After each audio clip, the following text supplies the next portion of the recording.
ओफो, ये फोन क्यों नहीं लग रहा है। गुप्ता जी अब पूरी तरह झुंझला चुके थे। दिल्ली जयपुर हाईवे पर उनकी कार सर पर दौड़े चले जा रही थी। बाहर गूंजती बिजली और बादलों की गड़गड़ाहट के साथ भयंकर बारिश हो रही थी। यहाँ तक कि कार के वाइपर ऑन होने के बावजूद सामने देख पाना मुश्किल हो रहा था।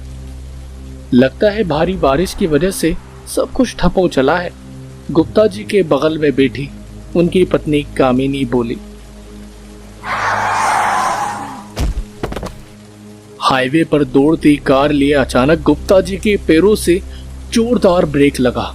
उनकी बेटी कार के पीछे वाली सीट पर बैठी थी, जो ब्रेक लगने की वजह से आगे गिर पड़ी।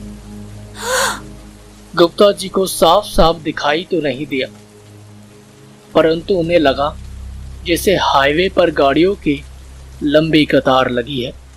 ध्यान से देखने पर उन्होंने पाया कि हाईवे पर जाम लगा था। उन्होंने अपना कोट उतारा और बारिश से बचाव के लिए सर ढककर बाहर निकल पड़े। बाहर निकलते हुए बोले, मैं माजरा पता करके आता हूँ। गर्दन नीचे करके तेज चलते हुए वो एक कार के पास पहुंचे। उन्होंने कार का शीशा ठकठकाया। क्या आपको कुछ पता है आगे जाम क्यों लगा है? हाँ, दरअसल वो आगे भारी बारिश की वजह से सिलूर डैम टूट गया है, जिससे पानी भर गया और गाड़ी आगे नहीं जा पा रही है। कार में आकर गुप्ता जी ने सबको बताया। तो अब क्या करें? करना क्या है, यहीं गाड़ी में बैठे रहो और जाम खुलने का इंतजार करो। इंतजार करें?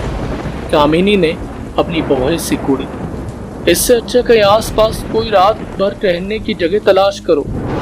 सभी इसी उधेड़बन में लगे ही थे कि एक पल के लिए जोरदार बिजली कौंधी। उसकी रोशनी इतनी ज्यादा थी कि रात में भी दिन का आभास हो गया। शायद उसी पल में ही कामिनी ने अपनी नजरें अगल बगल में घुमाई। बिजली की रोशनी में उसे कुछ दूरी पर एक घर दिखा। सुनो, मुझे वहां एक घर दिखा है, क्यों ना आज की रात हम उसी घर में गुजार लें। तुम पागल हो गई हो क्या? इतनी तूफानी रात में भला अजनबियों को कौन अपने घर में रात गुजारने देगा? पता करने में क्या जाता है, एक बार जाकर देख लेते हैं। गुप्ता जी ने गाड़ी घुमाई और उस घर के सामने लाकर खड़ी कर दी। घर में दिखने में कुछ खास नहीं था और बेहद सुनसान सी जगह पर था, पर उन्हें इन सबसे क्या मतलब, उन्हें तो बस रात गुजारनी थी। गुप्ता जी ने आगे बढ़कर दरवाजा खटखटाया, लेकिन कोई जवाब नहीं मिला। दूसरी बार उन्होंने दरवाजे पर जोरदार थाप दी, लेकिन इस बार भी बिल्कुल सन्नाटा छाया रहा। गुप्ता जी फिर से दरवाजा पीटते, इससे पहले ही बेहद तीखी चरचराहट के साथ वो लकड़ी का दरवाजा खुल सा गया। गुप्ता जी अंदर झांक कर बोले, कोई है? उनकी आवाज उस विशाल घर में गूंज कर रह गई। उनकी बेटी ने डरते हुए अपनी माँ का हाथ पकड़ लिया। लगता है घर बिल्कुल सुनसान है, आज रात ठहरने के लिए अच्छी जगह मिल गई। गुप्ता जी कार से एक चद्दर और टॉर्च ले आए। मकान के कोने में चद्दर बिछाकर परिवार के तीनों सदस्य सो गए। रात ढलने के साथ साथ बारिश भी रुक गई, पर तेज हवा वैसे ही चल रही थी। अचानक से मकान की एक खिड़की खुल गई और तेज हवा से चरमर करने लगी। सबकी नींद खुल गई। गुप्ता जी ने खड़े होकर खिड़की बंद कर दी। जैसे ही वो वापस मुड़े, उन्हें अपने पैरों में किसी कठोर चीज का एहसास हुआ। उन्होंने फिर से आगे बढ़ने की कोशिश की, लेकिन उन्हें लगा मानो ऐसी बहुत सी कठोर चीजें उनके आसपास बिखरी पड़ी हो। उन्होंने कामिनी को टॉर्च जलाने को बोला। जैसे ही कामिनी ने टॉर्च जलाई, उन सब का खून मानो जम गया। उनके चारों ओर असंख्य इंसानी हड्डियां और खोपड़ियों का ढेर लगा था। कामिनी बेहद जोर से चीखी। गुप्ता जी दरवाजे की ओर भागे। उन्होंने दरवाजा खोलने की कोशिश की, लेकिन दरवाजा नहीं खुला। अचानक से ढेर में पड़ी हुई हड्डियां हिलने लगी और धीरे धीरे कंकाल का रूप लेने लगी।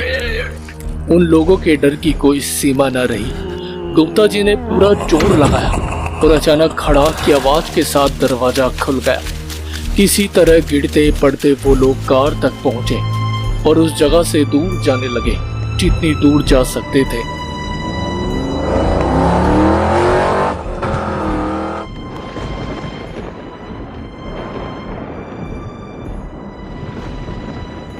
इन्हीं दिनों के बहुत दिनों बाद गुप्ता जी का उस रास्ते से दोबारा जाना हो, पर आज खिली खिली धूप थी, दिन का सूरज सिर पर चमक रहा था। उन्हें उस रात का एक एक पल याद था। जिस जगह वो रात को ठहरे थे वो जगह बस आने ही वाली थी। अनायास ही गुप्ता जी के दिल की धड़कनें बढ़ने लगी। वो देखना चाहते थे कि क्या दिन में भी वो घर डरावना लगता है। जैसे ही वो उस जगह पर पहुंचे उनकी आंखें फेल सी गईं। गले से कोई आवाज ही नहीं निकली। वही रात वाली जगह थी और वहां घने पेड़ पौधों के अलावा कुछ भी ना था। गुप्ता जी के चेहरे पर एक अजीब चीज साफ देखी जा सकती थी और वो था डर। डर डर डर डर।